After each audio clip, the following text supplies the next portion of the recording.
नमस्कार, बातमीपत्रात आपल्या सर्वांचं स्वागत. पाहूया विशेष बातमीपत्र.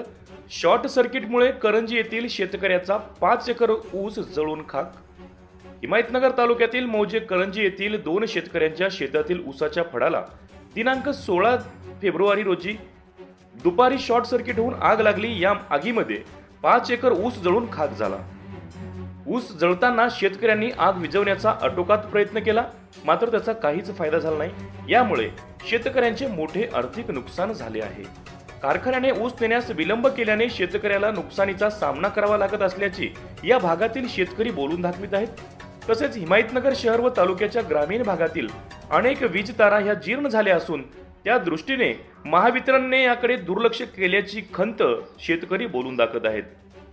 या दुर्घटनेत करंजी येथील शेतकरी रामराव पांडुरंग सूर्यवंशी आणि श्याम दिगंबर कदम या 2 शेतकऱ्यांचा सर्वे नंबर 5863 व 65 मधील अंदाजे 5 एकर ऊस जळून खाक झाला आहे. या घटनेत शेतकऱ्यांचे लाखो रुपयांचे नुकसान झाले असून नुकसानीचा पंचनामा तात्काळ करून महावितरण विभागांनी तात्काळ शेतकऱ्यांना मदत देण्याचे आश्वासन द्यावे असे शेतकऱ्यांनी आमच्या प्रतिनिधींना बोलून दाखवले आहे. कारखान्यांनी ऊस नेण्यास विलंब केल्याने शेतकऱ्यांना या पद्धतीच्या नुकसानीचा सामना करावा लागत असल्याची भावना या भागातील शेतकरी बोलून दाखवत आहेत.